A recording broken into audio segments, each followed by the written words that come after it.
it doesn't work for the public that votes against and rejects those policies, which then creates a pressure for the politicians to campaign against the failed aspects of the Trump agenda.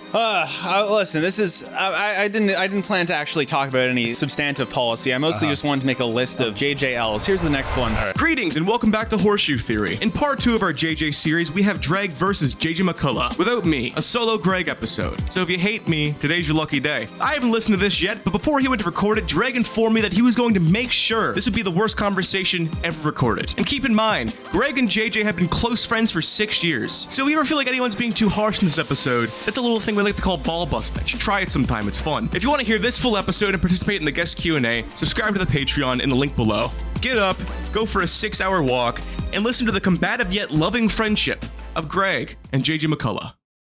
You just had a conversation with Brogan. I did. For 2 hours. It was pretty good. I hear it was a good conversation. It was an excellent conversation. We covered a lot of ground. Yeah, well, now it's time for the bad conversation. Is that so? Yes. What makes for a bad conversation, Greg? No, see, he's trying to make this conversation good by talking about something substantive. Uh-huh.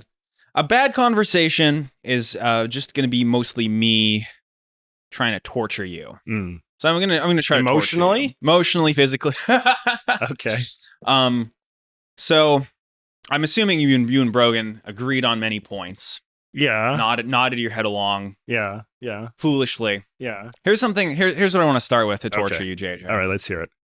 I think recent events have been a disaster for your worldview. Is that so? Yes, I think basically since you met me, it's all been going downhill. Okay. Such as? Well, first of all, when did we meet? Like we met shortly before COVID. We did, yeah. Okay, well, first of all, that was a disaster for your whole worldview. Was it though? Yeah, anti-globalization, the China virus, xenophobia worldwide, and post-truth misinformation. That's yada true. yada. Yeah. I'm framing it like this so that JJ will nod along with what I'm saying, even though obviously we all know that the virus did come from a Wuhan laboratory funded by Anthony Fauci. So and now, whether or not you think that's true, it is on the White House, front page. So that shit has been codified. It's canon now. It's isn't canon. It? It's fact. Just like how Trump is the Pope, and Trump also is the Pope. A Jedi warrior, and yeah. So for reality fans who your whole idea is this shared collective information cultural consciousness. Yeah, that's out. Yeah, I don't know, but we're talking. It's out. But we're talking about it, right? Like we talk so much about misinformation now, and Trump is widely ridiculed and widely mocked. Ridiculed where? I don't know. I think on Twitter. No, in like the mainstream media. Oh, the mainstream media. Okay, so there's a little bit of hope. Your hope is the mainstream media that you hate. No, I you don't like the mainstream media. I do. I actually probably respect the mainstream media more. What should we do with CBC? Well, CBC is not good, but. Okay, so CBC is not good. So we have to defund CBC. Yeah, but I mean, privately run mainstream media is fine. I just don't believe in government-funded media, right? Okay. So and certainly in America, the mainstream press, the New York Times, the Atlantic, the New Yorker, the Washington Post, all these sort of prestige publications, they're all good, and they've refused. Well, maybe the Washington Post has been cowed a little bit by Trump, but most of them have stood pretty firmly against. But the point is this stuff is not happening undetected, right? Misinformation and other sort of problems in the information space, it's all very acknowledged. It's all very openly debated and contested, and everything about the current moment that we're in is being actively contested. What would be threatening to my worldview is if everybody was just going along with this stuff and I was the lone voice in the wilderness. Right, crying out. if for example, the vast majority of the American population was going along with misinformation, that would be bad. That would be bad, but that's not the case. That's not the case. It's No, not the case. The vast majority of Americans are on your side. Well, I mean, Trump's approval rating is I think less than 40% now. Oh, it might be over for Drumpf this time. Well, I think second-term president, is it over for him? I don't know. Lots of presidents, lots of presidents are over in their second failure. term. Yes, huge failure. Trump, who literally he can't stop winning. He won, and then he won again. He can't stop winning. He also lost in between those two wins. Yeah, well, forget about that. He won the popular vote. That's why he's had sort of had to retcon his loss out of existence, right? There's all this cope. There's this cope that he oh, well, he won, sure, but he didn't win that big. He won the popular vote. But he didn't get a majority of the popular He won the popular vote. He won more of the popular vote, yeah. Yeah, I wasn't expecting that. Now, were you, lib?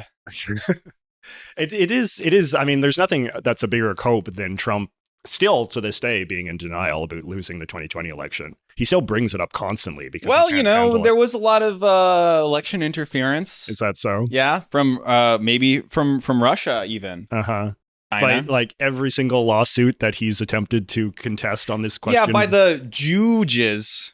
Well, a lot of them were appointed by himself. Yeah, so. Well, corruption is the rot stems deep from within. You can never know who you can trust. Yeah. That's why you got to replace them with people that are woke on the truth. But even then, like the people that he's appointing are even still ruling against him. I mean, he had that unanimous ruling about the fellow that was deported to El Salvador, and they all said, no, you did the wrong thing, Mr. Trump. And then Trump is enraged, and his base sort of mobilizes against the judges that he himself appointed. So what would have been better? Kamala Harris? Oh yeah, Kamala Harris. She would have been better. She would have been better. She would have been more of the same. More of the same. I don't know. I don't think she'd be posting memes of herself as the Pope. I mean, I feel like that alone would be a substantial improvement. Does this offend you? The him posting himself? No, but it's just it's a symptom of how delusional and narcissistic he is, right? Like this is a man that is just like deeply untethered from reality and is living in la la land, sort of surrounded by sort of sycophants who believe that that's sort of how you get the good graces of this mad king. I think great leaders have to live in la la land. Is that so? Yeah, and then they make their believers, their followers also live in La La Land. Yeah. And then La La Land becomes the new reality. Is that so? How? Yeah. Well, I mean, it doesn't, because you can't. That's not how reality works. That's how reality works. No, reality is a series of words that we say. Yeah. And then if you say them long enough, they construct a world that people live in, because we live in the world of ideas and words. Yeah. And these people, they make these realities, and we only live in liberal democracy because people spoke those into existence with the founding documents of our great nation. Yes. America. Yes. So speaking of which, here's another way that you've been taking these massive L's recently. Okay, hold on though, Trump or Greg. I'm just going to call you Trump.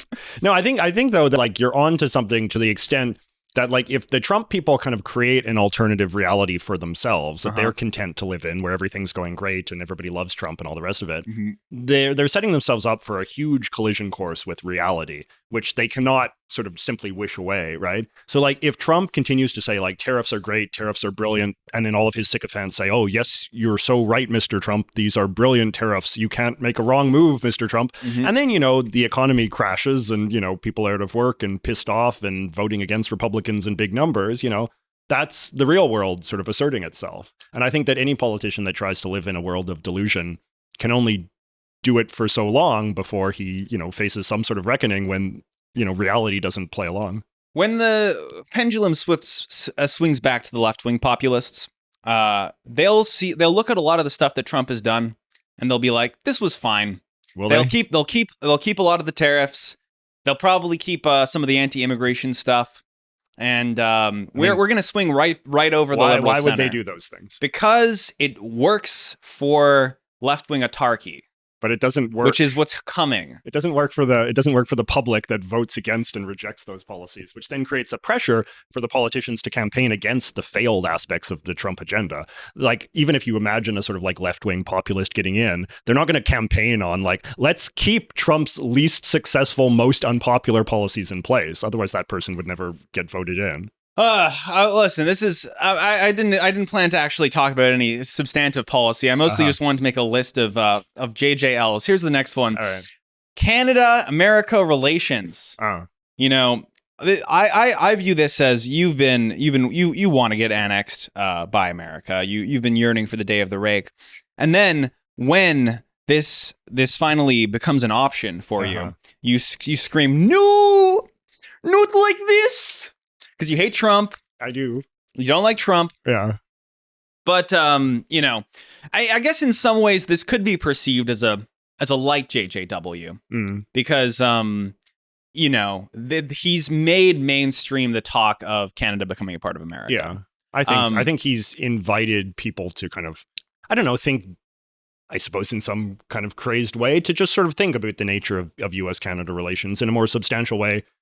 than was ever done during the Trudeau years, ever done during his first term. And I don't mean sort of like substantial in the sense, because obviously Trump is not putting forward a sort of serious proposal for Canada-US integration, but he definitely has put US-Canada relations back on the table in a way that just requires everybody to at least think about this topic. Like everybody kind of has to have a take on US-Canada relations. What should a productive US-Canada relationship look like? Like, if we can agree it's not tariffs, it's not annexation, well, then what is it? And that became an issue that was, featured on the campaign trail in this last election.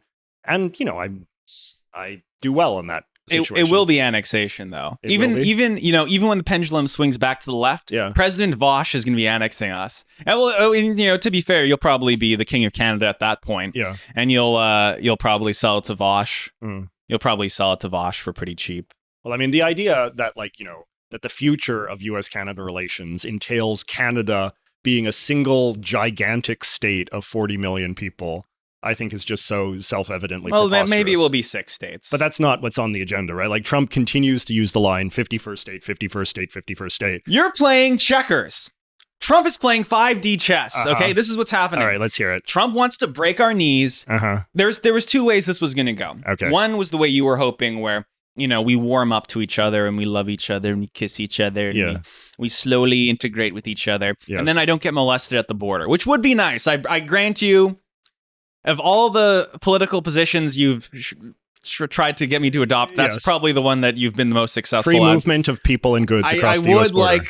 I think that would probably be good. I think everybody would agree that that's good. It's hard to argue with that one. I hope Carney pushes for that. Although you and your deranged right-wing worldview want them to like destroy our healthcare system and everything, which is doing fine. Yeah. It's fine. I've gotten into so many esoteric belief systems as a cope for the failing medical system, but that's true. At least it doesn't bankrupt me. At least nothing I get costs $0, except for all of the quack medical cures that I have to buy. Yeah. But so there was 2 ways this was going to go. One, but that's not what's going to happen. That's not the world we live in. We will live in a world where they're going to break us. They're going to fucking shatter our knees. They're going to get us to be begging and pleading. They're going to split us up. Alberta might separate. Alberta will separate. No, it won't. Yeah, no, it won't, because they're cowards. But Alberta might separate, maybe. I mean, anything could happen. And when they do that, we will be we'll be balkanized, we'll be scattered, we'll be weak, and then will we though? Because imagine even though Alberta is obviously not going to separate, this is a preposterous sort of media invented phantom menace. But it's imagine if Alberta separated tomorrow. Would your average guy here in Ontario care at all? They wouldn't. They would barely even notice it, because they barely even notice Alberta exists now. Where will the cow graze to be milked in the east? Yeah, I'm impressed that you know that. Yeah, I know that from you. Oh, is that so? Oh, That's very flattering. Yeah, no, this is very sort of archaic bit of Canadian folk wisdom, where it's sort of the cow gets fed in the west so it can get milked in the east, right? But I mean, even a separate Alberta would obviously trade oil with Ontario. The pipelines would still exist. The oil would still flow.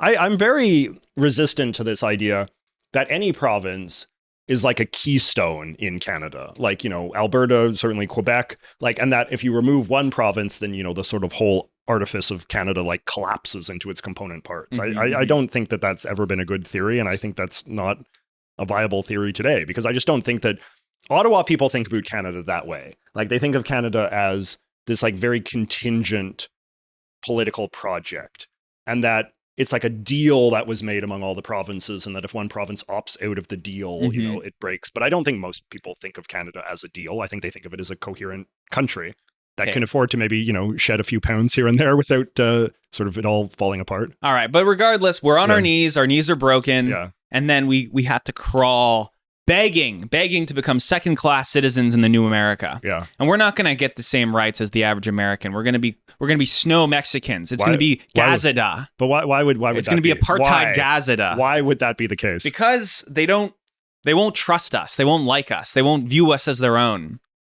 Because we're not going to go easy. Canadian nationalism all-time high. Your beloved Pierre Poilievre, Canada first, America bad, to the point where Trump was like, fuck you then. I'm going to, support Mark Carney. In a very intentional way. I'm sure that he didn't just make up on the fly. And now Mark Carney's going to fucking execute you. Well, that being said, he's coming. I know he's coming. Mark Carney had a good meeting with Trump at the White House yesterday, as the time we're filming this. And even though Mark Carney said very anti-American things on the campaign trail, he seems to have no problem being chummy with Trump now, to the point where like a lot of right-wingers are now sharing memes trying to like shame liberals into having supported this man. But I mean, that's how, the Liberal Party. Okay, here's another folksy truism about Canada and Canadian politics.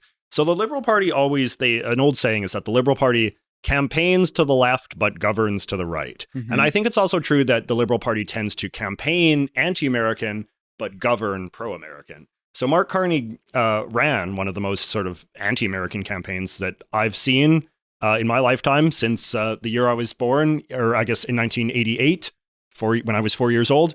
In 1988, the Liberal Party ran very hard against free trade with the US. They presented this as like the existential threat that was going to result in Canada's annexation. And then when they get back in power in 1993, what do? They don't repeal free trade. They proceed to double down on it and entrench it even more. So I could see the possibility of Carney, maybe striking the deal of my dreams with Trump for free movement of people and goods, because, you build up this goodwill by campaigning in an anti-American way. And then it's a kind of like, have you ever heard this expression, Greg? Only Nixon could go to China? No, I haven't heard that one. Okay. Well, you know Nixon, right? I know Nixon. Okay. Nixon. He's the guy and his head is in a jar and he goes, That's right. So like Nixon was like, very anti-communist politician. And then when he was elected president, he was the president who recognized communist China, right?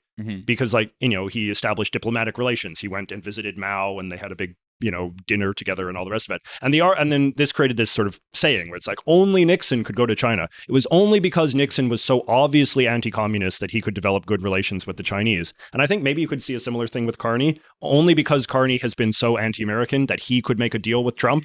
Whereas if Pierre tried to make a deal with Trump, they'd be like, oh, typical right-winger selling us out to Trump. I think you could say the same thing about Trump putting the tariffs on to give us everyone a hard time. And then he can recant on those tariffs as a brilliant negotiating move. Yeah, I think there's probably something to that. Trump likes to take credit for solving problems that Trump himself caused. Yeah, well, I mean, clearly he's a genius and he's playing 5D chess. Yeah. And you can only see things on the analysis of the checkerboard. A centrist prole can only see things in a simple manner, one step at a time. Are you just talking about this because you're jonesing for some chess? Greg is very addicted to playing. Let's not make that. I like. He's just always playing chess. JJ thinks chess is a stupid game. I mean, it's no better than any other game. And he says it doesn't help you think or anything. There's no utility to it. I mean, it's objectively like a waste of time, as all games are. I mean, look, Greg is just very addicted to playing chess. The way on his, that I play phone. chess is sort of the equivalent of crushing up a drug and snorting it, because I play hyperbullet chess. Yeah. So most chess games, you have about 10 minutes on the clock each. That's like a relatively normal game of chess. Yes. If you're playing someone like randomly just for fun, you each get about 10 minutes to play. Yeah. Then there's something called so classical chess is 30 minutes. Okay. So at like the highest level of chess, this is the stuff that like we're comparing like Magnus Carlsen. Like that's the elo that matters. That's 30 minutes. What happens if you can't finish the game in 30 minutes? Whoever runs out of time first loses. Runs out of time? Yeah. So when it's your turn, your time is ticking down. Yeah. And then when you get to 0, you lose. Is that what those clocks that they have? Yes, those are the clocks. Oh, I yes. see. This is some, so JJ, by the way, is the cultural literacy guy, and he doesn't know how chess works. I'm learning. I'm learning, Craig, because you're much more literate in the matter of chess than I am. Okay. So then there's rapid chess. That's 10 minutes. Okay. About. And then there's blitz, which is like around 5 minutes.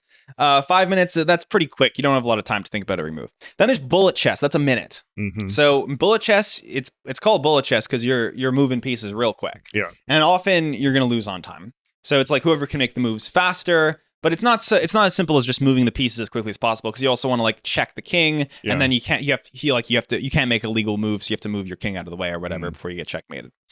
I play hyperbullet chess. Okay. Which is even further beyond. Yeah. Which you have either 15 or 30 seconds to make all of your moves. Yeah. Which means you have to pre-move, which can only be done on the phone. And this is just sort of a dopamine slurry of pre-moving, making moves, and then reacting. It's more of like a game of reaction at this point than a game of actual thinking. So I grant you 15 to 30 second chess. You're probably not exercising a lot of thinking muscles. I would say so. But 5 to 10 minute, even, like those time frames, you're thinking. And it's important to think. Games have utility. That's why we play games. We play games. Dogs play with each other. They fight each other because they're like practicing for a real fight when they actually have to fight other dogs. Or they're just doing it because it's fun. It's entertainment. Yeah, well, but why are things fun? Things are fun because there's some utility to it. I don't know. I don't think that there has to be utility to fun things. I think it's just... give me one fun thing that has no utility. Well, I don't know. Like I sometimes play that game Wordle on the New York Times app, and like this is kind of a pointless. Yeah, but game. Wordle stretches your vocabulary. Wordle makes you think about words. People learn new words from Wordle. Maybe. And words are important. You love words. I know, but I could Your words number one guy. Oh, thank you. But I could just read the dictionary and learn words that way. Yeah, you're going to read but you're not going to read the dictionary. No, but I would probably learn more words. Yeah, but you're not going to read the dictionary. So Wordle is like it's a way of of entertaining yourself, but also stringing together sentences and figuring out how the English language works. This thing that we engage with at all times in our day, the English language. Well. And as someone who is a cultural critic, you should be aware of the meaning of things like watching movies. Like watching movies, it's not a waste of time. You're living a simulation, and there's intense meaning in that simulation. You're seeing someone else's life. You're learning archetypes and stories. Yeah. If I'm not even this is Jordan Peterson talk, but there is meaning to basically all of these meaningless forms of entertainment. Well, I mean, I think they're useful as a matter of sort of cultural literacy, like that you should be familiar with these things so that when people talk about them, you know what they're being referred to. And so I try to maintain some level of like literacy in movies, even, like I often listen to movie reviews. Mm-hmm. But you never actually watch a movie. Just I don't.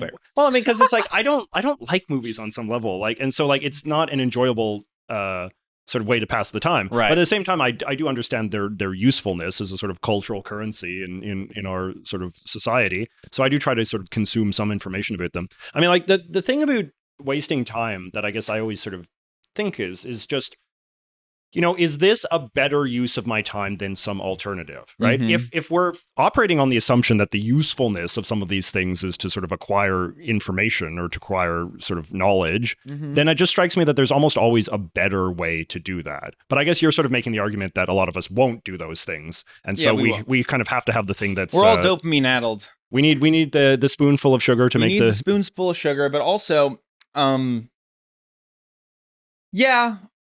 What was I going to say? I mean, the importance of how do you don't watch movies. Yeah. You also don't read fiction. Yeah, I don't really like fiction. But you will read nonfiction. You like nonfiction. Yeah, I like nonfiction. But you won't watch like a documentary. Like sometimes I will, but it's just like I prefer, again, like I'll concede that like, a lot of this stuff is just a matter of taste, right? Like sometimes there's perfectly sort of like reasonable kind of fact-based nonfiction media that, some people will prefer one form or another. Like, I guess I just prefer reading more than I prefer watching things. Maybe that has something to do with my attention span. Like, I'm not saying it's like something inherently virtuous about me, but that's just the kind of person I am. The problem is just with games, I think that a lot of times we're insecure about how much games we play. And so thus we have to kind of come up with some sort of after the fact justification to kind of convince ourselves that we're not just wasting time and rotting our minds. Well, and I think that chess is a good example of this, because I think like people like chess is obviously like a fun, addictive game in many ways. Otherwise you wouldn't be so addicted to it. But the thing is that there's kind of this cultural kind of like bias that sort of says that like chess is somehow like a noble game in a way that I don't know, playing Connect 4 or something isn't, right? If it's about like if the question you're asking yourself is this the most efficient thing I could be doing at all times? Well, I got news for you. Making YouTube videos, it's probably not the most efficient thing you could do. You could be trading stocks right now and making much more money. But I'm in the business of trying to impart fact-based knowledge to people. Yeah, so it's always about efficiency for what? Yeah, exactly. And but I do struggle with that. I do sometimes wonder. I was talking about this with someone earlier. It's like, is making YouTube videos the best way that I can do what I want to do? I've worked in many different forms of media over the years. I've done television, I've done writing, for newspapers and magazines and stuff. I've done cartoons, I've ran the full spectrum, and YouTube is what I've been doing for the last 10 years. But I don't know, sometimes I'm jealous of people that are writers or podcasters or, magazine editors. And back to the JJLs. So would you say things are better now for post-truth than they were 5 years ago, or better worse? For post-truth? Better or worse? Do you think post-truth has become worse over the last 5 years, or better? Like post-truth in the sense of is there more post-truth nonsense? Yeah, more post-truth nonsense. Yeah, I feel like there is. Okay, so JJL over the last 5 years. Do you think fascism and the far right are more or less prevalent now than they were 5 years ago? Well, it depends what you mean by prevalent. Are they more, in power? Are they more the desire for it? Yeah, but increased? it's there's nuance to it, right? Because it's are they more in power? You could say they've been given a platform and relevance and agency and all the rest of it by the Trump administration. A lot of these kind of far right people, but at the same time, again, to go back to what we were saying before, this hasn't been uncontroversial. This hasn't been uncontested. In fact, it's never been more criticized. And I think that there's probably never been a better time to hear arguments against fascism. Oh, good. There's more arguments. Okay. No, but that's important, right? Because these sorts of things can only thrive in a climate where they're not being contested. Yeah. Right. And I think that that's in part the reason why some of these sort of far right people got as ascendant as they were, was because they were not being taken seriously. JJ in the midst of a military junta. I have some arguments against this. JJ right before Mark Carney executes him. If you'll just hear some of my points. No. If JJ was being executed by Mark Carney, and this was an enormously polarizing, heavily debated, contested thing, and people were in the streets protesting my looming execution, I'd view that as a win. It's I don't approve of my looming death, but I do approve of the degree that it's proving controversial. Yeah. Canadian nationalism, is it more or less prevalent than 5 years ago?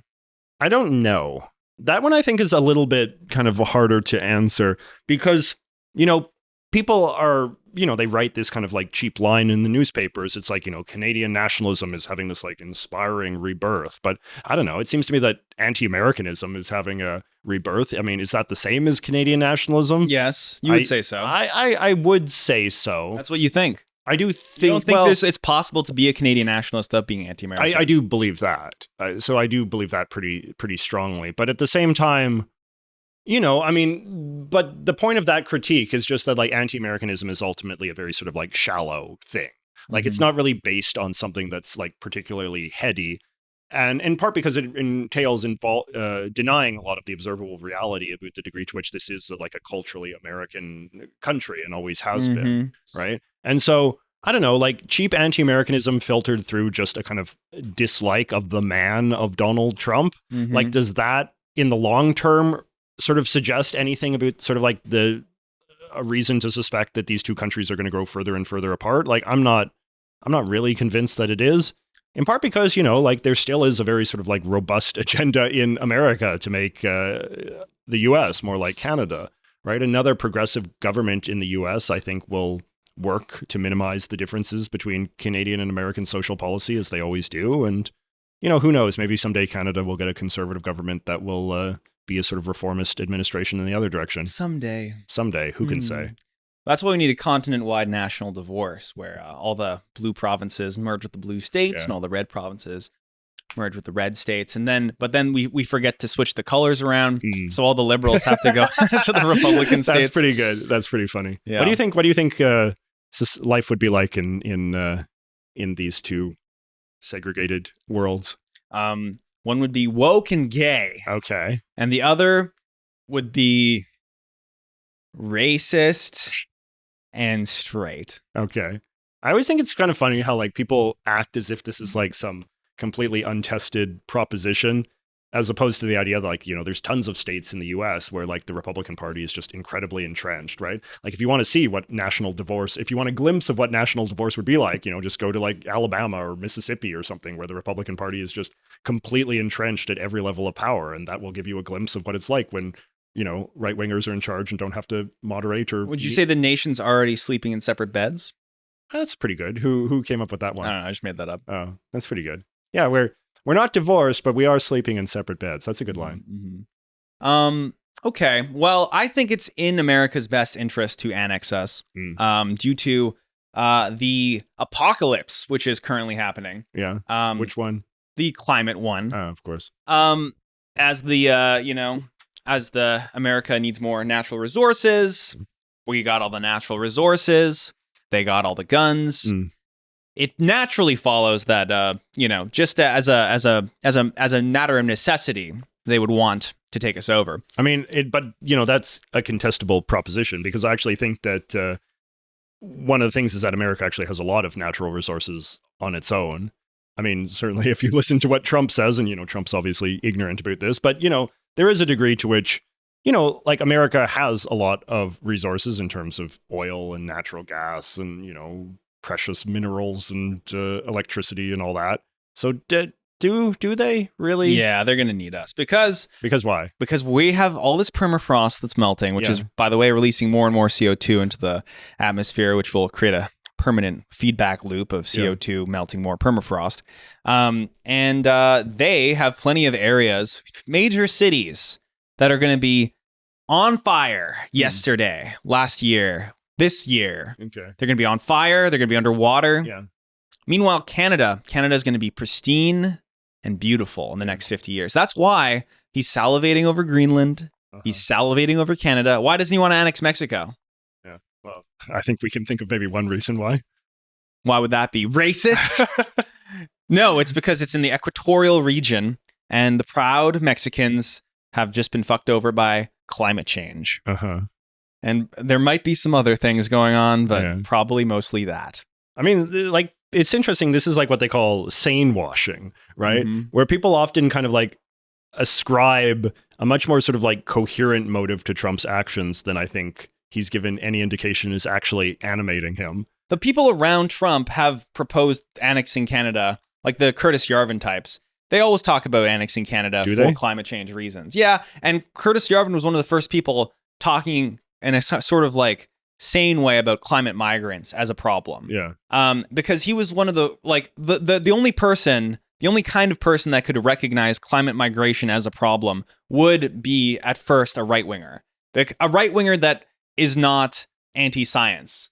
Someone like Curtis Yarvin, who is a tech bro, who is aware of some scientific facts, obviously, and doesn't deny climate change, and instead is like, how does this fit into my right-wing worldview? Oh, right, climate migrants are bad. But then they also support a government that denies that climate change is even happening. Yes, but the government that denies that climate change is happening is doing more actionable things about climate change, which is building a wall and killing climate migrants. That is the next step. It's too late. But isn't that just completely... It's too late to do anything about climate change. We fucked up. We had 30, 40 years to try to figure something out, and we increased our carbon emissions. It's over. It's over. And now what's going to happen? The most logical thing, the most pragmatic thing to do at this point, close border, kill climate migrants. Yeah, so it's just completely sort of reactionary. Yeah, well, and it's already happening. The right-wing populists have done more sort of actionably about climate change by, it doesn't matter if actionally, they've done more reactionally. Reactionarily about climate change, sure. But surely we could argue that even though, even if assuming that we've passed a point of no return, we can still continue to mitigate the worst of climate change. Or we can accelerate it for very short-term gain. And under the system we live in, which is capitalism, or as I like to call it, crapitalism. Oh, that's kind of, can he say that? then it makes the most sense to wring it out in the shortest period possible. Why is that? And just accelerate the extinction of all life on this planet? Well, just for your own personal gain as quickly as possible, yeah. Oh. I mean, for example, like there was a river with all these endangered fish that he rerouted to LA because LA needs water. And obviously it's going to destroy that stream in a very short period of time. Yeah. But, You need the water now. Yeah. And then don't think about it. Maybe Elon Musk will figure out something. Yeah, he's got a great track record. Maybe he'll make what are clouds. some of the growth industries in the post climate change dystopia? Bullets, air. Any that don't involve fresh air, like in the Lorax? Yeah, like Lorax style, yeah. I think we'll be looking into like how to eat vermin. Vermin? Why is that? Well, there'll be a lot of vermin. Like climate change has been really good for like these sorts of big jellyfish. Yeah. Maybe we'll start eating big jellyfish. There's all these huge jellyfish now because we killed all the plankton, and they kind of sort of thrive in toxic environments. So we'll eat like jellyfish and rats and pigeons. Are there lots of raccoons? Are there lots of the climate change presents a lot of threats to our standard diet? Yes. Yeah. Like for example, if all the bees die, Yeah, and certainly where I'm from in British Columbia, salmon shortages because the rivers are drying up. Yeah. So I mean, I don't think it'll be that bad. I mean, we could probably eat some bugs. What about the cows? Are the cows in danger? The cows will probably be fine. Honestly. The cows are also contributing to climate change. Yes, that's why a lot of the vegetarians. That's probably why they'll be fine. Yeah. I think honestly, I think in terms of like the industries we have already, but then maybe we'll have a kind of totalitarian backlash, which will just make everything worse in a sort of desperate attempt to mitigate things. But they're not going to actually help that much. Like, what do you think? Sort of totalitarian, like a totalitarian government that was deeply concerned about climate change. What sort of things do you think they'd impose? Well, they would probably ban meat. Yeah. And I don't know. I just can't imagine a government doing anything substantive because they would just get voted out immediately. But this is why we're saying, like, imagine it was a totalitarian dictatorship that took climate change super, super seriously. Well, I mean, yeah, it probably would be. I think at this point, the best scenario out of it is some sort of miracle technology that gets invented by the free market, because that's really the only way out of this situation is some sort of miracle, or just more likely things will worsen and continue to get worse. What an actual totalitarian government would do is make everything worse for everybody in a way that's very displeasing to everybody and inconveniences them greatly. And immediately gets overthrown, voted out, whatever. Yeah, there's basically no way people, the thing is just that people don't want to make sacrifices, right? Like that's ultimate. Like JJ brings it back to the moral failing of man. Well, I mean, I think a lot of problems do come back to the moral failing of man, right? Just because like even your most I don't know, and like maybe this is just sort of a fundamental paradox of freedom and of man's agency and all the rest of it, is that even the most sort of climate change critical person is not willing to make the sort of sacrifices that would be required. Like not even the collective action level, like just even at the individual level, right? Like for example, like you care a great deal about this, but you still eat meat, right? Like meat and sort of the production of cattle contributes to climate change. Not a moral failing.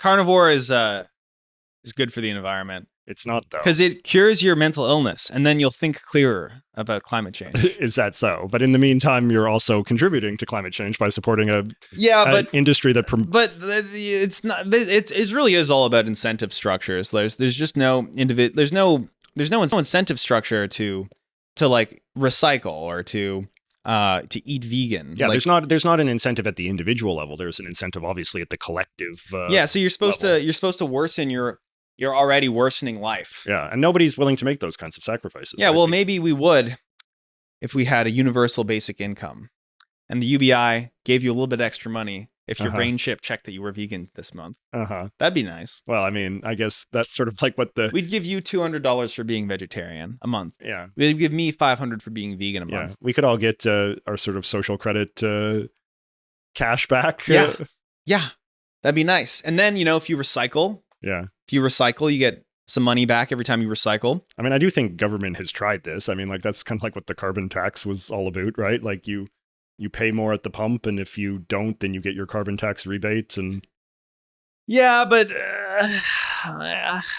people didn't like that. People didn't like that because and it's It's because people do not change their behavior in response to I'm not, negative. but I'm not interested in moralizing about, No, but I mean, even in sort of just like the pure kind of like just kind of calculating level of policy analysis, right? Like when you do policies that are supposed to disincentivize certain behavior, yes, the public doesn't like partake less in that behavior. They just bitch more about it. Sure. So we agree that this is probably why we couldn't get anything done in terms of climate change, and why we're not going to get anything done in terms of climate change. Yeah. So there's no reason to think that any government is going to do anything to help this. And in fact, you have every reason to believe that things are just going to get worse, actively worse, probably in an accelerated manner with the more bombings and stuff. The only hope we really have is India and Pakistan nuke each other, and then no more Indians. Oh, sorry, I got off track. Nuclear winter. Yeah, would that be good for the climate? It would probably knock us back a couple degrees. Well, I mean, what is nuclear winter? It's Nick tried to tell me that nuclear winter didn't exist.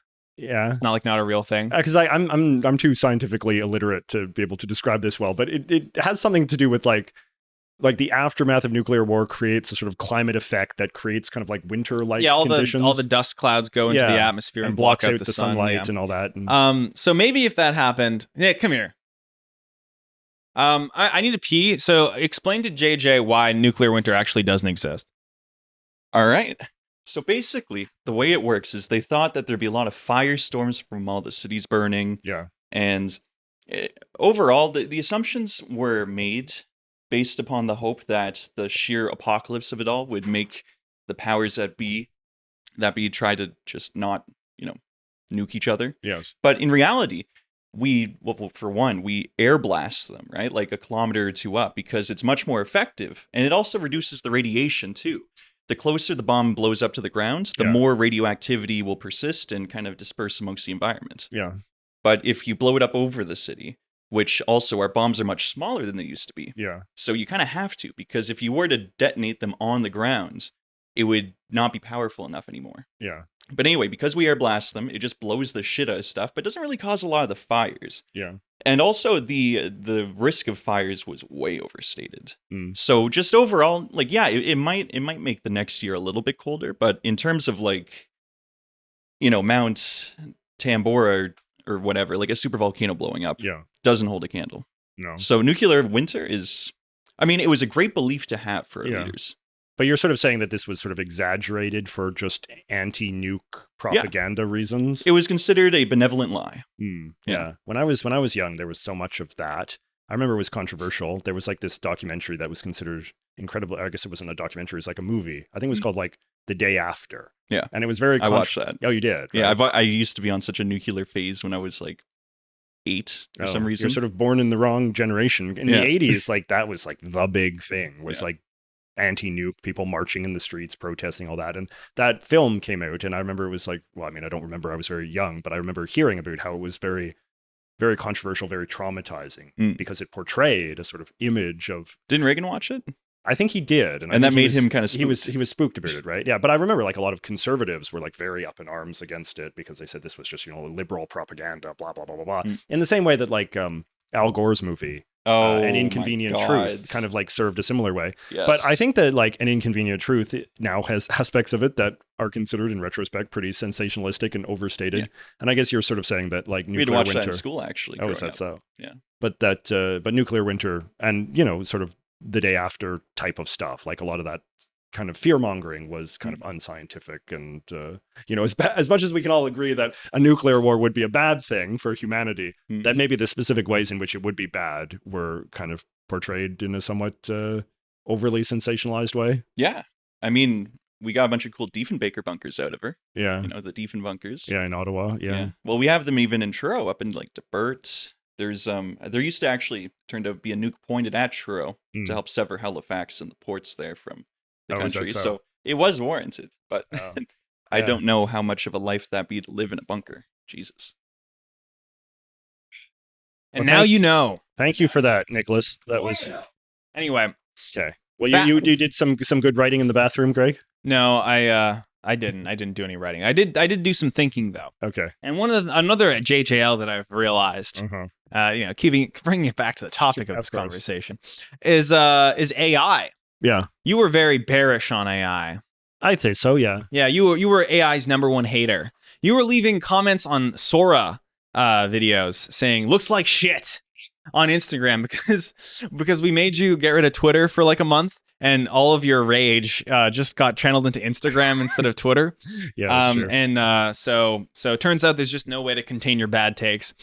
And AI, you're using AI all the time now. You find it very helpful, very useful, using your videos even. Yeah. In fact, I'm working on a video now, and I'm looking forward to some of the ways that I can use AI to make some cool illustrations. Some cool graphics. So wrong. I don't know. I mean, I'm trying to think. Like, you thought it was overrated. You thought it was a useless gimmick, a flash in the pan. I do think it is maybe a little overrated still. I think that what I've come to realize is that it's a tool, right? Like, it's not a miracle. It can't do it all for you. And I think people shouldn't be afraid that it's going to do it all for you. I think it still requires a strong sort of guiding human hand. But I think that if you have that guiding human hand, you can sort of make it work for you, and you can use it to sort of elevate your own sort of creative ambitions to make your projects, bring your projects to the next level in various ways. I was just always kind of critical because, and I still am, to these people that act like, oh, it's all over, AI is going to rule the world and conquer everything and destroy everything. And I still think that, like, when you see, people post, especially like AI videos where it's like, oh, Hollywood is finished, look at this, like, steampunk Harry Potter trailer I made. And I do think a lot of that stuff still looks pretty shitty, and you'd have to be pretty dense to think that this in any way represents a threat to actual Well, it's filmmaking. only going to get better, and you say that it needs humans for now. I'm sure it needs humans for now, but soon we'll have JJI, and I'll program it with the worst takes. Okay. And it'll just go on your channel and blab for you. Yeah. And say all this wrong status quo stuff. The smoke is black. Does that mean that they... Nicholas, is the black smoke Pope or not Pope? Oh, shit. It means Black Pope. I think it's Pope. Huh? It means they picked a black Pope. No. Post-racial fascist black Pope. No. We're watching the live. This is being filmed on the day of the papal enclave. White is good. White is good. Black is bad. Okay. So Black is bad. Black is bad. So there's no, because you think white is like a pope.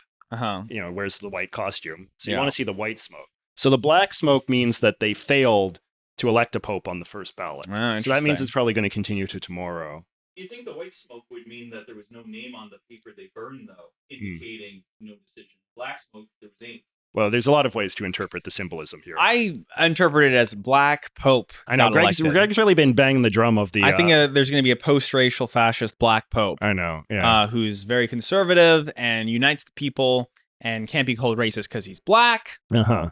And I think that's what's going to happen. What kind of house is he going to live in? Is it going to be like a gingerbread house? Is it going to have like slides? Or is it going to be under the sea? You're patronizing me. No, everybody, there's certain like takes that kind of come up every so often, and people feel very clever when they express them. Mm-hmm. And one of the ideas, it's like, what if the Pope was a minority, but he was also very right wing? Yeah, well, liberal heads exploding. I've been saying this for 5 years, but I sounded Chad and not stupid. Republicans say this like every time that like a black guy gets elected from their party. It's like, oh, how are liberals going to deal with a black man who's also a Republican? Yeah. Oh man, heads will be exploding everywhere. Heads will be exploding. They can't even handle it. Yeah. They won't be able to handle it. Yeah. It's one of these takes, I just think it's inevitable. So you think it's going to be a centrist status quo Italian? Well, we'll see. I mean, this is actually named Papa's Pizzeria. Well, Pizzarella. I don't know. It'll be somebody that, I mean, if there's one thing I've learned from observing so many popes come and go over my many years of life. We've observed the same number of popes over my many years of life, observing many different popes come and go. The extra years you have on me do not give you an extra pope. The one thing that I feel like I've noticed consistently is that the popes are always basically a surprise. Like, people don't see it coming. Right. When John Paul II was elected and John Paul I was elected, it was like shock. I guess people sort of saw Pope Benedict coming because, he had been a sort of big shot in the John Paul II administration. But then when Pope Francis was elected again, like, it was a shock, a surprise, little known, cardinal, blah, blah, blah, blah, blah. So I feel like, by the time the viewer watches this, there will be a new Pope. And we can sort of see if I'm this is a good opportunity to test our philosophies. It is a good because I think maybe it won't be a post-racial fascist black pope, but I do think you're going to see something with the pope thing today, which comes as quite a surprise. Maybe they're not going to decide on a new pope. Maybe there's going to be a new schism in the church. Maybe they'll elect the woke Asian pope, and the woke Asian pope will be... Maybe he doesn't know how to speak English. Well, most of the popes can barely speak English. I knew it. That's because we elected too many non-whites. I think Latin. Here's my risky sort of put myself on the spot accountability pope take. I think that it will be a white guy, probably Italian, and they'll sort of frame it as like, well, in many ways he's like a continuity candidate with Pope Francis. He's quite sort of like theologically, very conservative, is loyal to the sort of settled doctrines of the church, but is committed to outreach, committed to sort of broadening the church's appeal. A strong believer in a lot of Pope Francis's efforts, but it'll be portrayed as like he's a somewhat sort of ambiguous guy who's kind of like hard to completely understand. He'll be sort of framed as being like little known. But yeah, basically, broadly, institutionally conservative, sort of theologically conservative, but also sort of like progressive in the way that Pope Francis is progressive, casually in his sort of manner of style and his desire to like outreach and make the church sort of more seen to sort of non-traditional audiences, and make the papacy specifically kind of more of a sort of populist kind of figure of the people, as opposed to just being this sort of elite ruler of a very narrow, religious establishment. JJ is not capable of predicting things other than the status quo continues. Well, I mean, the status quo has a pretty good track record. This is the heart of why he's taken so many L's since he's met me. Is because I don't know exactly how the status quo will be upturned, but I do know that it will. Okay. In different ways, maybe in right-wing ways, maybe in left-wing ways. But Greg, how do you sort of make this fit with what we just recently saw in the elections in this country? Was not the status quo upheld? Not big Pierre Poilievre radical right-wing victory, but rather safe, establishment-friendly Mark Carney? That's because we live in a goy-ass country. We live in a goy-ass, zogged-ass country where nothing ever happens.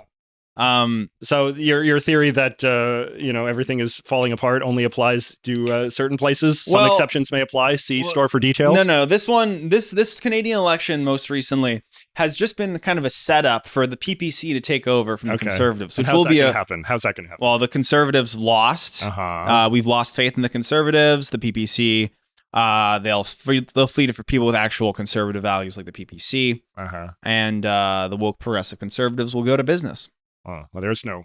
And then you'll be left politically homeless in your own country. There's no. You're so Ontario brain. They're not the progressive Conservatives nationally. They're only progressive Conservatives in this screwy province. Well, they're progressive in name here, and they're progressive in ideology everywhere else. No. So Pierre actually got more of the popular vote than Harper ever did. Like Pierre is like the most popular conservative leader, I guess probably in a generation. So. I don't know. It's like I think here's another problem. All right. Yeah. Okay. The Liberals did a bunch of recounts and they found all these votes. Yeah. Mark Carney didn't legitimately win this election. So? So you're a truther? He stole the election from PP, or as I like to call him, Poo Poo. And that was good, right? Not really. Poo Polly. Greg, just abandon this. This is not going anywhere. I'm gonna workshop that. I'm gonna circle this drain like a toilet. Yikes. I think, they fucking stole. You loved Pierre Poilievre. I saw it in your eyes. You loved him. You wanted him to win, and then he scorned you by not going on your podcast. Yeah. Do you think that played a role in his loss? We'll never know. Who can say? Do you think it's a good thing for politicians to go on weirdo podcasts? Yeah, I think so. I think it makes them more humanized. Yeah. If I saw any of the leaders on a podcast that I listen to, I'd probably vote for them. Did you watch any of Trump's weirdo appearances? I did. I watched him on Joe Rogan. Yeah. Do you think that humanized him, or do you think he was just the same as he always is? I liked how he talked. Yeah. But you weave a story and you put the story in the box. Yeah. Yeah. That's what he says. I mean, it was. I mean, it would have been if Kamala Harris was on Joe Rogan, but she declined. Yeah. She declined because she's woke. Is that so? She's woke and gay. Yeah. You shouldn't use gay as a slur, Greg. She's woke and lesbian. Oh, that's even worse. It's even worse. I don't know. I just always wondered because like people are like, oh, you know, Trump did all these podcasts and it was so great and, you know, blah, blah, blah, blah, blah. But I don't know. It's like we've all seen Trump speak. I don't know if Trump talking has ever been. Yeah, but you're too biased to make any rational conclusion. Well, that's why I was curious if you saw it and you felt like you saw anything sort of new about Trump that made you see him in a different light or made him more compelling in a way he previously hadn't. Trump is funny and compelling and has a charisma to him that Kamala Harris just didn't have. Yeah. That's all there is to it. Can you tell me something funny that Trump has said? Well, the most recently, Mark Carney was like, Canada's not for sale. Yeah. And some countries are never for sale. And Trump says, never say never. Yeah. That's funny. That had you rolling on the floor? It's pretty funny. It's objectively funny. Never say never? Yeah, never say never is funny. He's like got a gun pointed to our heads and he's like, never say never. Never say never. Yeah. I don't know. I think Trump's... It's only unfunny if you just don't like him. Yeah. This concept of Trump being a hilarious person, I've often thought is a very overrated Trump take. I think that to the degree that Trump is funny, it's often like he's funny, like you're laughing at him. You're not laughing with him. Like he's not sort of saying things that are like clever. It's like, oh, wow. what a brilliant observation, well articulated and cleverly timed. It's more just like, wow, get a load of this guy. What a train wreck. And I feel like even a lot of Trump supporters like more or less admit that. Like they sort of say like, oh, that Trump guy, like he's wild. You watch him, you never know what he's going to say. Well, right? You know, what humor really comes down to is, do I agree with this guy politically? Do you think that's what humor is in general? Yeah. Yeah. Yeah. Have you ever seen a guy not agree with someone politically, but be like, this guy's a great comedian? I think so. When? Where? Who? No, I mean, like, I think that, for example, like, I mean, I feel like I see this a lot, even in just sort of people in my own life, right? Like, you can take somebody that's very sort of stereotypically left wing and you can subject them to like a very politically incorrect comedian and they'll often like laugh in spite of themselves and maybe they'll feel a little bit guilty about what they're laughing at, but they'll do it. And I feel like, a lot of right wingers are the same way, right? As much as right wingers claim that they hate woke Hollywood and blah, blah, blah, blah, blah, they still watch woke Hollywood comedies and they still laugh at jokes that are made at their expense. People, it's very difficult, I think, to actually have a sense of humor that's informed entirely by your politics. I think people who are objectively funny are often seen as not funny because people disagree with them. And people will even find someone like, George Carlin funny as long as they agree with him, and then as soon as they're like, oh, actually this guy was a leftist, then all of a sudden he's not funny anymore. Did you go to was it you that went to the Sam Hyde thing? Or no, I didn't go to Sam Hyde. I wanted to go to Sam Hyde, but I had a cool party to go to instead, and I missed it. That was Brogan that went. And apparently everyone was Sieg-hailing in the audience. Is that so? Yeah. Is he funny? Is Sam Hyde funny? Sam Hyde is objectively funny. What is the funny thing that he's done? Well, he so in his show, you'll love this. Okay. He puts on brown face. Okay. And then acts like an Indian. And then makes a bunch of Indian jokes. I see. So that's real cutting edge comedy from like the silent film era. I'm running out of dopamine for this one. Okay. What Sam Hyde has been fun. I don't know. I didn't see the show, so I can't speak. But to you the have show. seen him do things. Yes. Yeah. And objectively, he's got some good bits. Yeah. Like, well, now that I think about it, it's mostly racism. I guess racism is kind of funny though. People compare you to him sometimes. Do you think that's do you think that's fair? I can see it. But I don't think Sam Hyde is really an enigma. I also don't think I'm really an enigma. Yeah, I don't think you're that much. So, but like, people give a lot of credence to meta-ironic characters and be like, well, who knows what he really thinks? Yeah. Sam Hyde's obviously far right. Yeah. And I'm also far right, but I'm also far left. Yeah, and so that, sure. You gotta take these things into account. Yeah, you're so impenetrable, Greg. We'll never know the true man behind the mask. No. The thing is, the true man behind the mask is just, I don't like the way things are. I know, and I've been very clear about that, and I've been like super clear. But it's just, people do find it hard to. I'm sure people, you probably get this too. This is why when Hassan mentioned us, he mentioned us in a kind of a swath of characters who were hard to just pin down in one way. Yeah. But you also are fond of your simplistic binaries. Yeah. But then you also don't really know how to place yourself in the simplistic binaries based on your own logic. Because like what? You think you're center right. Well, I mean, yeah, I mean, like that's been sort of like the milieu that I guess I've emerged. You think from. you're center right, but if the PPC won, yeah, and there was no Conservative Party left, and you had to pick between voting for, and then I could have to chop off one of my legs, which one would I do? And yeah. Well, but that's that. You say that like the far leftists who voted for Mark Carney aren't actually far leftists; they're center left.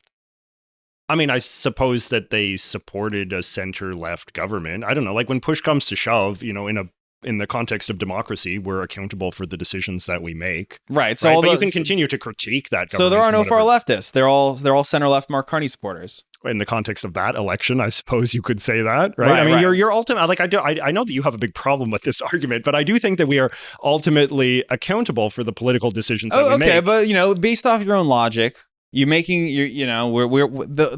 political spectrum is just a line, right? Yeah. There's the left and there's the right. Yeah. And the only thing I care about is the donkey and the elephant. Yes. I wrote JJ a little song. It goes like this, all right? He's walking a rune, doon tune, the homeless tunes make him froon. And he pops up and he's like, don't make me froon.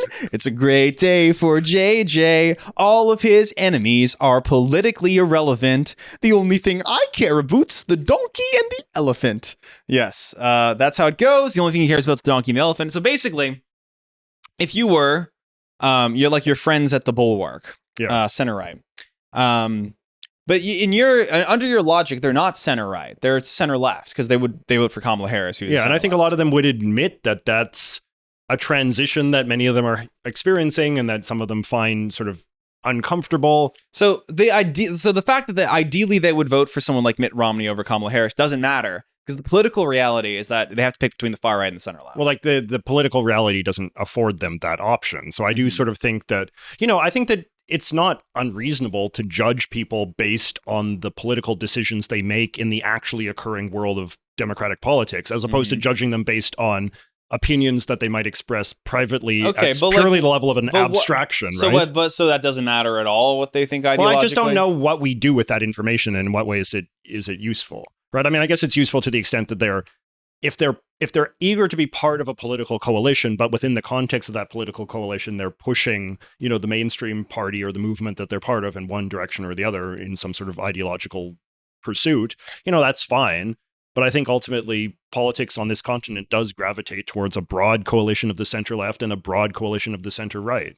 And I just think that that's the appropriate way for politics to be. That's certainly how our political culture in this part of the world plays out. And it's going to be a broad coalition of the far right and the broad coalition of the failing center. Well, I think to the extent that sort of extremists become dominant in a coalition, it's usually not because they're numerically superior. It's just because other people kind of lose interest. Well, they were numerically superior in America. But they weren't, though, because it's like, even now, part of the reason why Trump's numbers are going down is because a lot of just kind of like blandly...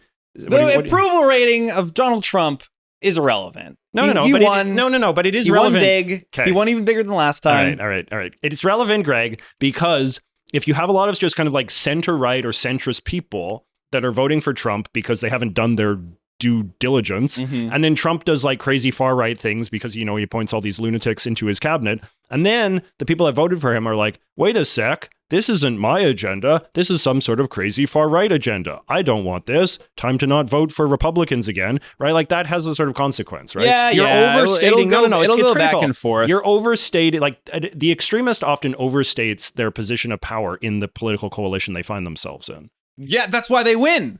Because they overstate, and we're living in linguistic realities where if you overstate yourself long enough, you make it real. That's what happened. No, I don't think that's the case at all. That's why if you were in America, you'd be politically homeless right now. You overstate and you misjudge, and then you face a reckoning. Yeah. The Democrats are going to become far left, and the Republicans are going to stay far right. And then what are people going to do? Then you're going to be far left because you're going to have to vote for a far leftist or a far right. I don't know which way you're going to swing when the time comes, but. Yeah, I know. It's because I'm so mysterious. Well, I mean, because like you are center right, but you seem to hate the far right a lot more than the left right now. So, I think certainly in the context of America, like the threats that they pose is relative, right? You have to. Yeah. And the relative threat of the far left seems less than the relative threat of the far right. But that's what makes me different than I think what a lot of right-wing influencers in America have to say these days, or even in this country, right? Where they view very much like that the threat of the far left is like this looming imminent thing. I watched, Jordan Peterson's rant about Mark Carney, and when you listen to Jordan Peterson talk, we're always like 1 minute away from communist totalitarianism, right? Whereas like the threat of the far right is this kind of like overrated sort of silly thing that exists only in the imagination of the mainstream media, and I just don't accept that frame. It just seems ignorant and ill-informed. Well, I think the threat of the center is what we should be worried about. Yeah, what is that going to be like? Things not happening. Things not happening. Yeah, and nothing changing. And so that's less exciting for Greg? It doesn't stimulate my dopamine receptors, that's for sure. What would be a centrist dystopia be like? Just the current world we live in. Yeah. Things continuing. I don't know. You just said that the current trends continuing. Yeah. But you just said that the far right is on ascendancy, so clearly we're not living in the centrist dystopia. Well, once the far right becomes the status quo, then I'll be anti-far right. Okay. So it's not I just don't like I don't like reality. Is that so? I don't like reality. But reality's done so much for you, Greg. It's made you so famous and beloved. Yeah, well, and popular, influential. I'll tell you when I start enjoying it. Oh, so ungrateful, Greg. You must be grateful for all that the world has given you. Think of all the starving children in Africa who don't have any YouTube followers at all. It does make me feel better to imagine a bunch of starving Africans. I know, and look at you. You're so rich and decadent that you voluntarily starve yourself. True, I do. Greg likes to go on fasts. Yes, is that something is that something that's am I speaking out of turn here, Greg? Has that ever been acknowledged? Oh yeah, no, I talk about that all the time. Oh, that's good. When I did my most fasting when I was visiting you in Vancouver. It's true. I fasted 16 days in a month. So I did a 9-day fast and a 7-day fast in 1 month. Everybody was shocked by it. It is a pretty shocking thing to do. But I was actually during that month I was at my top weight. Yeah, you were. So because I was eating a lot of food. Yeah, we were going out for a lot of dinners. Yeah, and I was working out a lot. Yeah, and despite not eating for half the days in that month, I was still at my top weight. And science would tell you that that's impossible. Mainstream medical science would tell you that's impossible. Are you nostalgic for that time? No, not really. I mean, I guess I had like a good 1 week mania after the 9-day fast. That was nice. That's the longest period of mania I've had. But overall, like, how would you characterize that experience? I've moved on to different orthorexias since then. Is that I tried alternate day fasting, and I'm probably going to do keto again. Yeah, but tell the viewers reflect on that, because I think it strikes most people as a pretty remarkable thing for someone to have done. So like, what was it like? Didn't need food. Yeah, it's fine. You can get away with it. Yeah, and then, you gained some weight, but, what was your, mental state like? It wasn't good. No. I mean, it was good during the 9-day fast, it was bad, and then I had a week of elevated mood after that. My entire life is basically spent trying to fix myself. Yeah. And the way that I think, which, while revealed in this conversation is clearly maladaptive, but correct, obviously. Correct? Yeah. Well, it's maladaptive in a way where I should be wrong, like JJ, surrounded with cope, so I enjoy my life. Because JJ's kind of like he's got like this empty shell in the middle, but it carefully built around him is all these beautiful copes that give him appreciation for the world around him. He's like, and I relate to JJ a lot. This is why he's my mentor, is because my ego is also sort of a tent with these arbitrary poles stuck into the ground to keep it from floating away. Yeah. And we all know that if those poles were uprooted, then we would just drift away. We'd float away into the schizotypal realm. So what are some of your posts? My posts are the fucking bullshit I just said for the last hour, because I was sort of zoned out, and I had this is the political frame I've constructed that I keep saying over and over again until it melds with my face. But I believe it. I believe it more than I believe any other political frame. Yeah. Okay, let's do a fun exercise, Greg. I want you to tell the viewer what you think people get the most wrong about me, and I will tell the viewer what I think people get the most wrong about you. Oh, well, the most obvious one is that his accent is real. He does talk like this. He's not making it up. And I know, but there was one time that did kind of make me rethink that, because you woke me up one day and you were like, "Hey, Greg, want to go out and about today?" And you're like, "What? Out and about?" I was like, I knew it. No, I'm just kidding. That never happened. But yeah, that's the most obvious one. I guess the most substantive thing that people get wrong about you.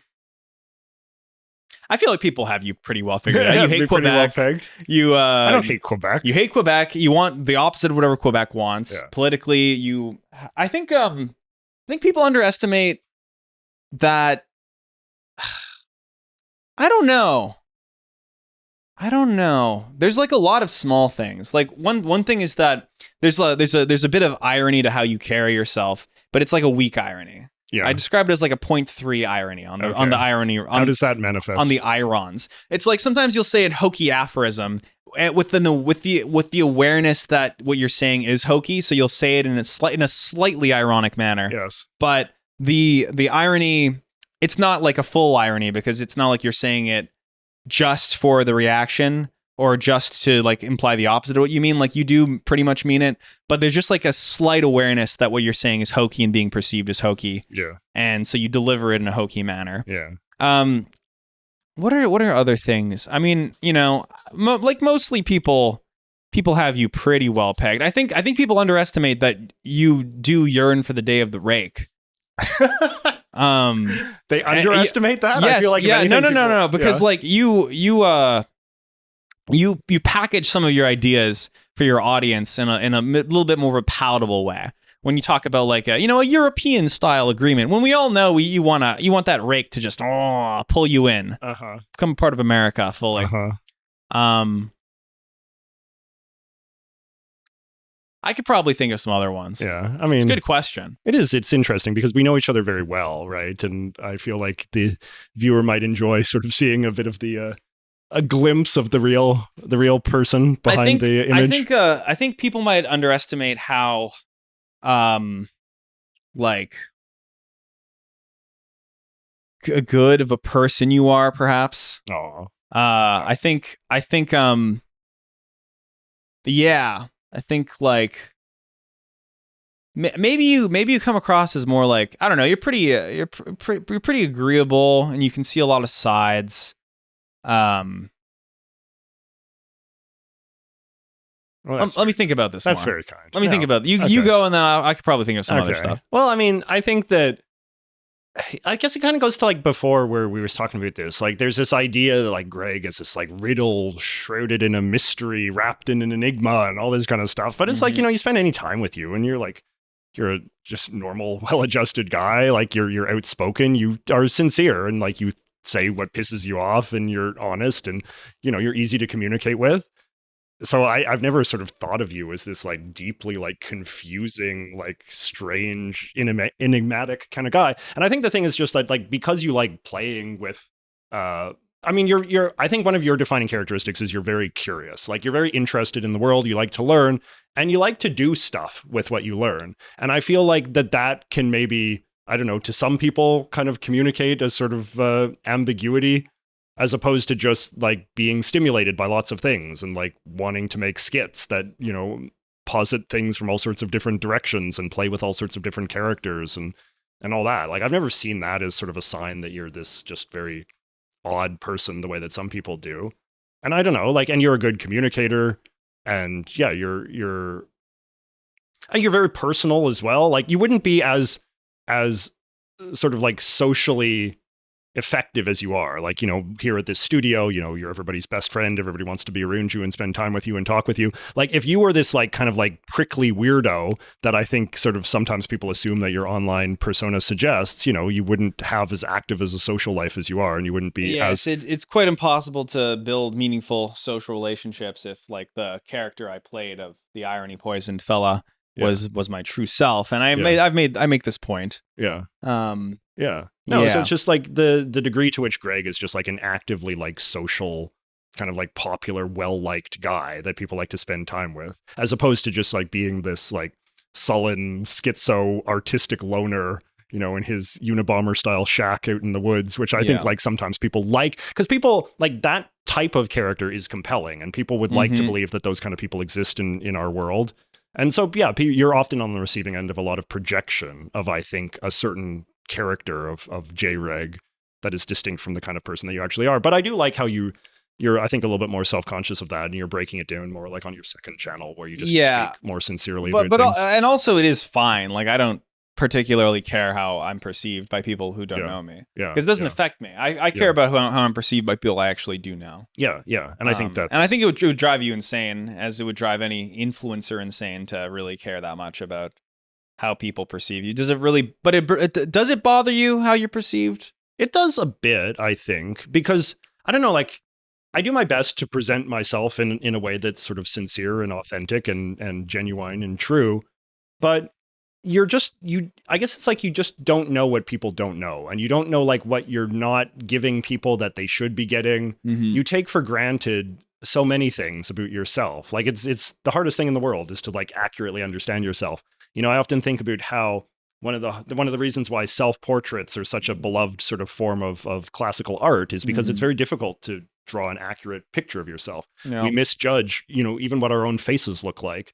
And, you know, we go through life assuming that the version of ourselves that we're most familiar with is the one that is most readily and easily perceived by other people. Mm-hmm. So I don't know. And that's why it's interesting to sort of ask a question like this of you, and to sort of hear you sort of communicate what you think people might get wrong, because you know me not the way that I know myself, but you know me as like an outsider that I'm nevertheless very close to. Right. Mm-hmm. So that's useful stuff. I mean, I feel like, I don't know, people perceive me as, I think, being more strident in my politics than I think I am, which is weird because, you know, our whole shtick here is that you mock me as being this like wishy-washy centrist who has, you know, no, you know, that compromises at the drop of a hat and all that. Mm-hmm, mm-hmm. But online, you sort of definitely see people, JJ is this like right-wing guy, and like he has this like hidden agenda. And if he seems moderate, it's just because he's trying to like sort of slip right-wing politics into your... It's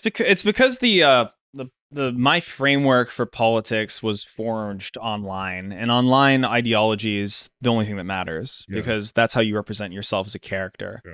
And so, and you do, when it comes to like the mainstream ideological social issues that you associate with online stuff, which is culture and economics, you're pretty moderate. Yeah. But then when it comes to Canadian issues, you have extreme stances.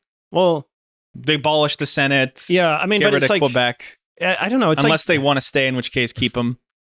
Extremism, I mean, it's a difficult sort of thing to define, I think, in some ways. Like, I think of extremism in terms of like having like a very comprehensive like worldview that prescribes like very specific answers to every problem, that sort of draws from, you know, a big sort of ideological conclusion, or a sort of set of like ideological first principles that then can be applied to every issue that comes before you. And I think very few people actually think that way. I think it is possible for people to have very like discrete opinions on issues that might nevertheless be, you know, extreme or radical in the context of the status quo. Mm-hmm. And maybe I have a handful of discrete, like radical or, you know, pretty uncompromising opinions on a handful of issues, like say the monarchy or bilingualism or whatever else. Mm-hmm. But yeah, I mean, like in no way did those discrete opinions, I think, add up to like a worldview that's fundamentally like radical. I never wanted to have a podcast, JJ. No, is that so? No, I never wanted to have a podcast. What did you want to have? I just think it's rizless. Rizless? It's rizless to have a podcast. Are you feeling your Riz levels are declining to dangerous lows? I just don't think. I think it's a low medium. Yeah. It's a low medium. A low medium? What does that mean? It's like streaming and podcasting. It's like bottom of the barrel. Yeah. Scum. Yeah. And the more you see this person on your screen, the more access you have to this person, even if you're watching them more and more, it starts to become, you know, it starts to become, you know, maybe you start with love and then it becomes hate. And then, you know, the more, if I was streaming 12 hours a day, it would be like, you know, the love and the hate would coalesce. And it's just like, how do you even describe the emotion that a cat feels for its owner when its owner is the only person it sees? It's not just love and hate. You know, you're scratching the owner, but you rely on it for food. It's everything. It's all encompassing. It's not right. Yeah. It's not right. I think there's something. Do you feel something wrong with the medium? Do you feel overexposed? No, I don't really care about. I don't care about that. It's more just like, what's it? what's the point? Is it worse for the creator or is it worse for the audience? Probably worse for the audience. For the creator, this is a nice little 9th revenue stream for me. Yeah. But for the audience, it sort of breeds parasociality. Parasociality, yeah. It certainly, I'd say, breeds a sort of addiction to a kind of like, again, going back to what we're saying about chess and all that, like a lot of this stuff is not useful. Sometimes you don't need voices in your head. Yeah. But if I say that, then people will just associate that with like, when these voices talk to me, they make me feel bad because they're telling me not to do this thing. So I'm going to listen to others. So really, you should listen to me and give us money on Patreon, where you can see the full uncut conversation with Artchad and JJ McCullough. And we'll have a 5-second Patreon bit here where we're gonna floss. And then they have the Patreon questions though. Yeah, well, I don't have any Patreon questions. Do I? You do. Oh, really? No. Brogan had your phone's right over there. You should show the listener your phone. Oh yeah, it's all. Greg has broken his iPhone in ways I did not know. Here, give it to me. I want to show it up to the camera. Greg has broken the iPhone in ways that I did not know an iPhone could be broken. I mean, like, look at this. Like, show them the lock screen. Show them the lock screen. Oh yeah, and the lock screen. So you can see it. It's somehow. Oh, I see. You made the lock screen the damaged back of the phone as well, so it looks the same on both sides. But like, look at this. Have you ever seen somebody's phone broken in this way, where it's like, and it keeps working? The guts are like literally exposed. It keeps working.